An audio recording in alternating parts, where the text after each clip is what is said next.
Tennessee, this is the second time FanDuel has moved Tennessee's line. It started at 8.5 wins. Then, that was in February.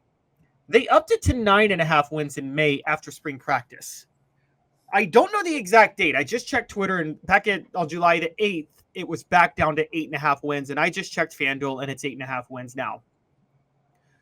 FanDuel cannot get their story straight with Tennessee.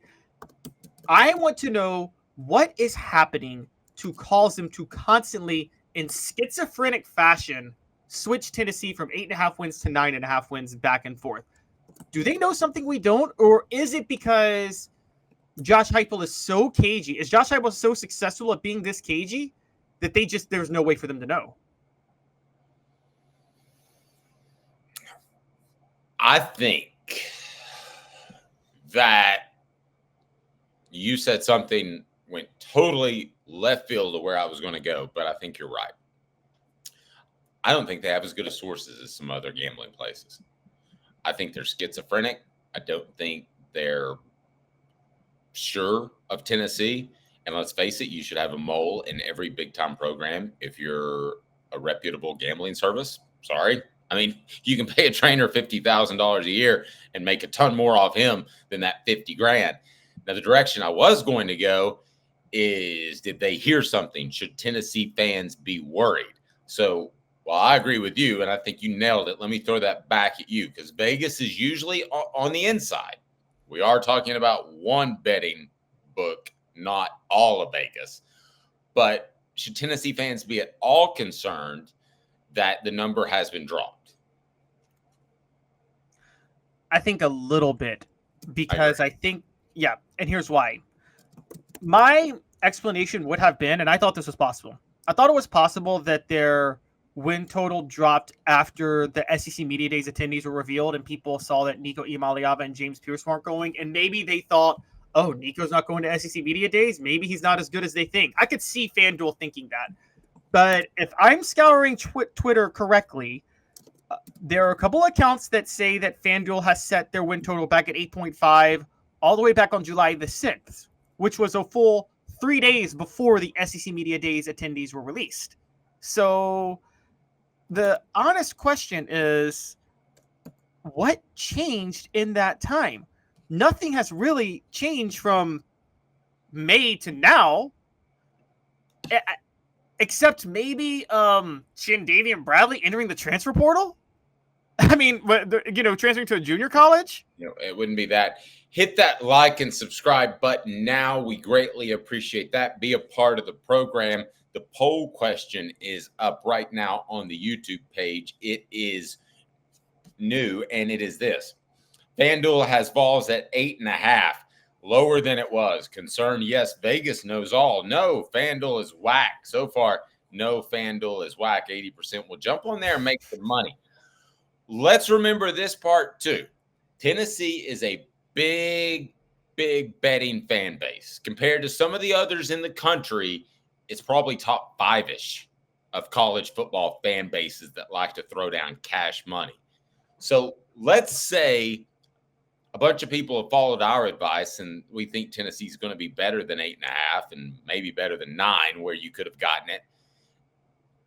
Maybe the numbers moved because Tennessee is bet heavily. Is that a possibility? You're the gambling guy, Caleb. I defer. That could explain why it moved from 8.5 in February to 9.5 in May. But if Tennessee's betting heavily, they're taking the over. So they're not going to move it back down to 8.5. Okay, so I misspoke. So other people are betting against Tennessee. They're off the Nico bandwagon. Is that what's happening? Here's what could have happened. February, Tennessee 8.5.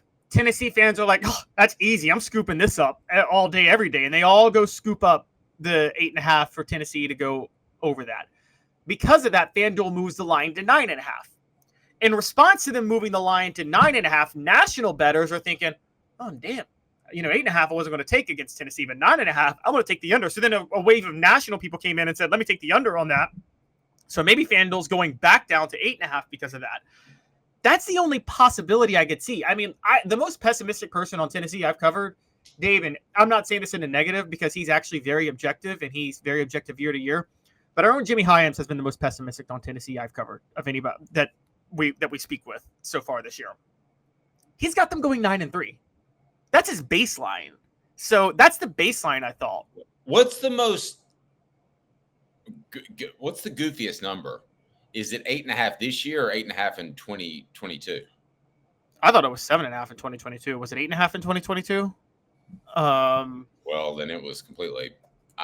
Either way, it was really, really bad. I thought it was an easy, but by bad I mean a bad number. On the message board, we've got people saying I've got. Yeah, it was 7.5 in 2022. Yeah, some people say I've got Tennessee at 10 wins. I haven't come out with my official prediction yet, but I will go ahead and tell you that it will be 9 or more. So if you want to jump on board, go ahead and do it, because apparently FanDuel is offering deals.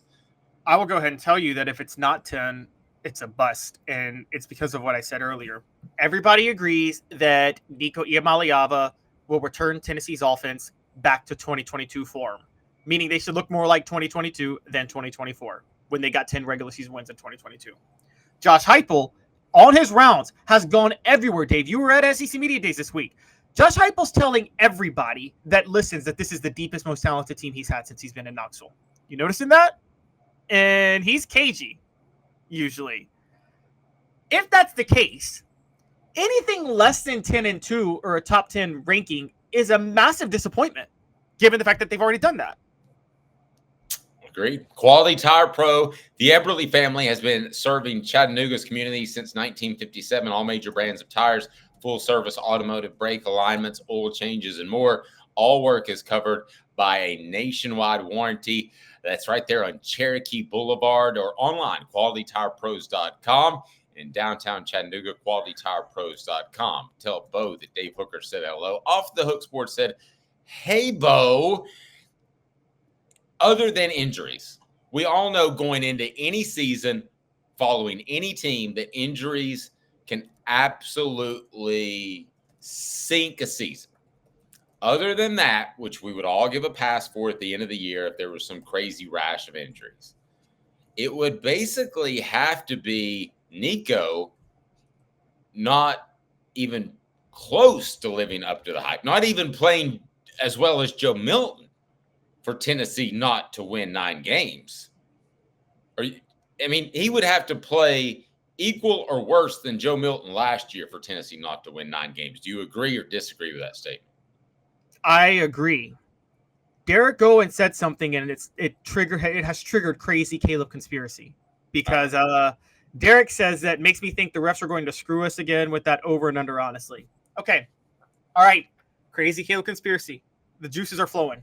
Now, we're talking about these win totals. You notice it moved, Dave, after the EA Sports college football game ratings have all come out, and Tennessee's been underrated and overlooked and all of that. Yes. So just quick yes or no before I get to my conspiracy. Do you think it's possible Vegas is taking what EA college football did into account? Oh, my gosh, no. If they are. Okay. I mean, if they are, I've got something else to bleep about other than they don't give free drinks at casinos anymore. Okay, so here's my... If you're taking...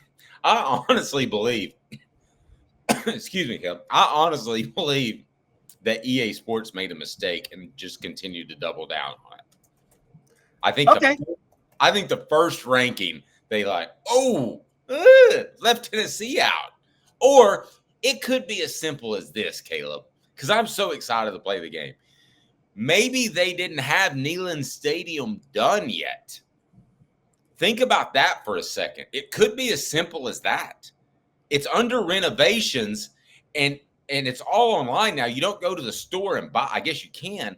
So, like, the game may have not been complete when they put the top 25 out. So Neyland Stadium wasn't done. I'm just throwing this out there. Nobody's told me this, but that's a real possibility. This game I've seen some big time mistakes in the game. This game was thrown together pretty quick. I kind of agree. And, some people complain about the Madden gameplay, guys. I don't think the gameplay on this is going to be that great either, because they know they don't have to, because people are just so thirsty for it after 10 years. But here's where I was going with Derek's point on my crazy Caleb conspiracy, because I was wondering if that was tied to what I was going to say, because I thought the NCAA has an agenda against Tennessee, which affected the video game. We last covered FanDuel at Tennessee 9.5 in May. At some point between then and now, it's dropped to 8.5. You want to know what's happened since then, Dave? What? The NCAA settled its NIL lawsuit for $2.7 billion, which Tennessee had a gigantic hand in affecting. I believe that Vegas thinks the NCAA has it out for Tennessee and is going to strong arm and use their weight to try to maybe have a few things work against Tennessee this year. Maybe a couple of games where they have their where they have their voice in an official's ear. And that's why they dropped the win total from 9.5 to 8.5. So Vegas thinks the NCAA is going to come down on Tennessee. I think Vegas thinks I can't go that far, Caleb. I think Vegas. What if Vegas thinks there were going to be officials that, on behalf of the NCAA, may not be fair to Tennessee on the field this year? Yep. Moondrops Beauty says, I really hope the coaching staff knows how to use all the disrespect towards Tennessee as bulletin board material. If they can do that successfully and Tennessee plays with their hair on fire, well, look out, college football playoff. I agree with that. I think Tennessee is going to be in the college football playoff. Our friend Papa J says, put the tinfoil hat on, Caleb, right now. But Moondrops Beauty agrees with you, said she's been concerned about that.